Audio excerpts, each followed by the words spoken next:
राजल देसर में भारी बारिश से जनजीवन अस्त व्यस्त हो गया है। सोमवार से शुरू हुई बारिश मंगलवार तक नहीं रुकी, जिससे 16 घंटे लगातार हुई बारिश के कारण लोगों को भारी दिक्कतों का सामना करना पड़ रहा है। घरों और दुकानों में घुसा पानी। बारिश का पानी घरों और व्यावसायिक प्रतिष्ठानों में घुस गया है। रेलवे स्टेशन, लाल भवन मार्ग, गांधी चौक और मुलडाई बास जैसे इलाकों में घरों में पानी घुसने से आम जनजीवन पूरी तरह से प्रभावित हुआ है।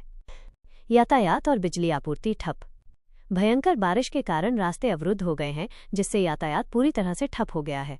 इसके अलावा बिजली आपूर्ति भी बंद होने से लोगों की मुश्किलें और बढ़ गई हैं। निकासी में बाधा।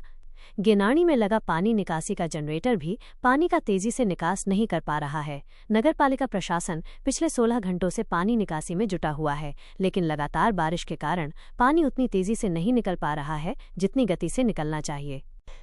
मकान गिरा। इस भयंकर बारिश में एक मकान भी ढह गया है।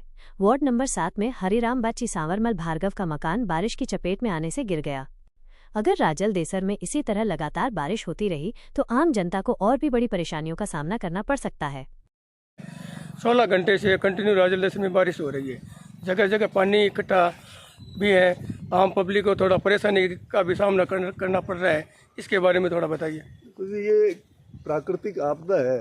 ये मानसून का टाइम में बरसात होती है। थोड़ा सा आज मेरी बात हुई थी अधिशासी अधिकारी से।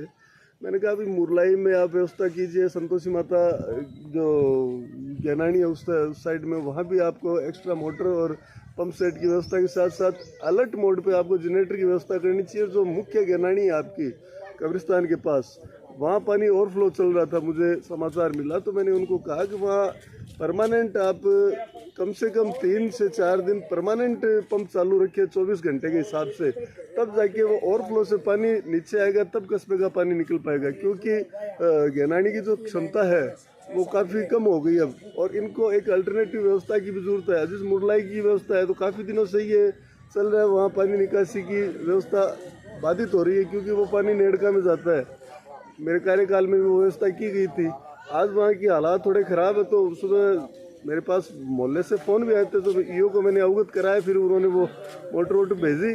और इधर इस रेलवे की साइड की बस्तियों में भी पानी की, क्यों रेलवे अपनी बाउंड्री कर रहा है, तो वहाँ भी काफ़ी विकट समस्या है। तो ईओ को मैंने कहा कि जब तक मानसून है तब तक आप इन गलियों में पाइप की व्यवस्था करके 2-2 घंटे से पानी निकल सकता है आराम से। तो ये पानी उधर पश्चिम साइड के किसी भी खेत में आप निकाल सकते हो वैकल्पिक व्यवस्था के लिए। और रेलवे से बदस्तूर, जैसे हमारी संघर्ष समिति बनी हुई है देवकी संजय सुतार, उनकी बदस्तूर वार्ता जारी है।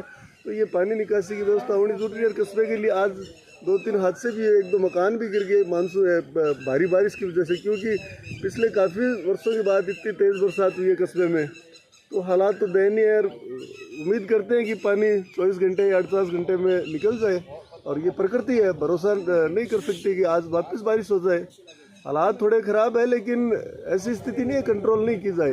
कंट्रोल हो सकती है। ईओ को मैंने आज भी अवगत कराया कि आप टीमों में डिवाइड कर दो, 4-4, 5-5 की टीमें बढ़ा दो, 5-7 टीमें जो अलर्ट मोड पे 24 आवर्स अलर्ट मोड पे रहे कि जान माल का नुकसान न हो। क्योंकि आज भी देखा है कुछ दुकानों में पानी चला गया। तो ये ठीक है, टेल पे वो निचले हिस्से में है, लेकिन पानी जाना एक अलग चीज़ है, लेकिन तुरंत उसकी निकासी हो जाए। उसके लिए ज़रूरी है कि कब्रिस्तान की गैनानी को आप ओवरफ्लो मत होने दो।